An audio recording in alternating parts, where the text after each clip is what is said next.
Hi friends! I'm so excited about this pros and cons article that we're going to highlight tonight. It is all about quilting. Do you like quilting? I love it. I have not always loved quilting. It has just become a passion in the past year or two. So first off, here's one of the quilts I made. It definitely wasn't my favorite quilt. I don't love the colors, but it is here. It's done. It was one of the best quilts I made for a beginner. So that's why it's still around and I'm still proud of it despite the colors that I'm not a big fan of. Okay, so getting to the pros and cons. To check out more of our pros and cons, visit prosthencons.com and you can find out hundreds of articles of pros and cons that you can check out. So jumping back, highlighting the quilts.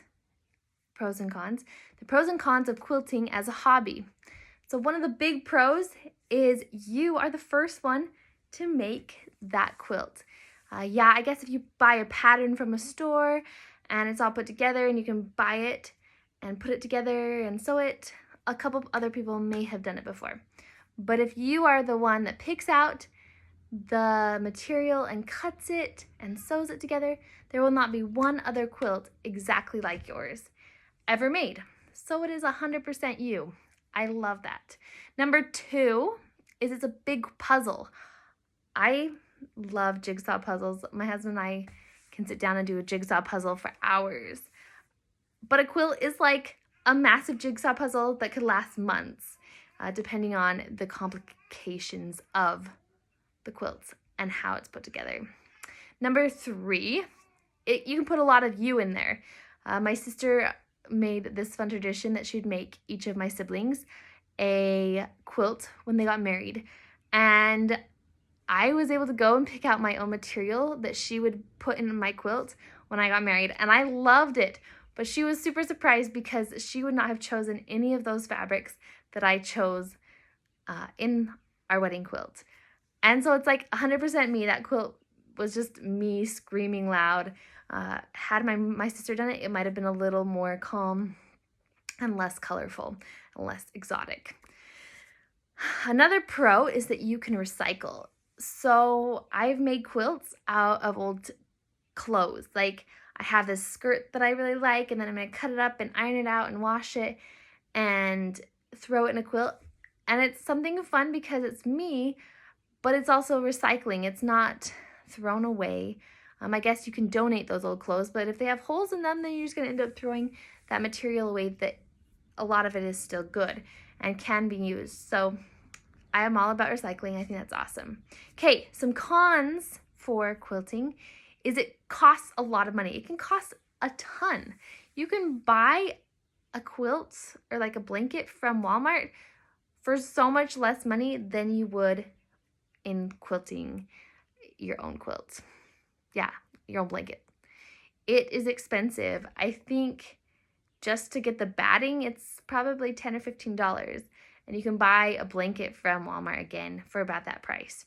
So that doesn't include all of the material, and that is mind-blowing expensive. Some of them could be close to $12 a yard, depending on if you get them on sale or not. That's a lot of money. Okay, number 2. A con, frustrating. If you are a new quilter or even an older quilter, mistakes are very real. I have made hundreds of thousands of mistakes and I am terrible at unpicking, so my quilts just end up being mistake-full. I gave my mother-in-law a quilt for Christmas and it just has hundreds of thousands of little mistakes in it, but I guess it makes it unique. But it is very frustrating when you imagine something that's going to turn out perfect and all that turns out is a jumble mess of wrinkly material. Gross. That's me. Okay, for me, number 3, a con is huge, is the setup and take down of the sewing machine, the fabric, the scissors, the ironing board, the iron. I don't have a huge house and my kids get into everything. So every night that I decide to quilt, I have to pull it all out and then put it back away before I go to bed. And so that process can take 20 or 30 minutes depending on everything I have to get done and get put together and ready. So that's kind of frustrating because that takes a lot of time, and sometimes by the end of the day, I don't know about you, but I'm tired and I don't really want to do a large job, and so it deters me a little bit more of quilting. Okay, number 4, you only need so many blankets.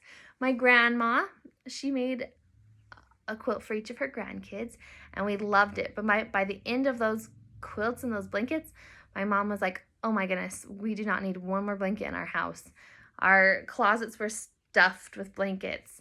I think that's really cool that you have those memories, and the quilts are so pretty and put together, and all of them are so unique, but you really only need so many blankets. My husband and I, we only sleep with 1 blanket, and my kids maybe 2, and so we don't need any more than that. And I think that's the hard part about quilting, unless you're going to donate those quilts or give them to someone else. You only need so many quilts. Number 5, the final one. It is hard to find fabric that you want sometimes. I always imagine these different fabrics that I'm going to put in my quilt. So I go to the store, I go to the fabric store, the Walmart, to the Joann's, to Michael's, and I cannot find the pattern that is in my mind should be there. And I think that is so frustrating. I should just become a fabric designer, because I just want these quilts to turn out exactly how I'm imagining it. And if I don't get the fabric exactly right, it's frustrating. So if you're like me, that might be a deterrent for quilting as a hobby if you're a perfectionist. And I'm not a perfectionist at all, but quilt material, I love my exact material. So those are some things to consider. I hope you like and subscribe, as well as check out our other articles and more pros and cons on this subject on our website. Again, pros, then cons.com. We'll see you in the next one.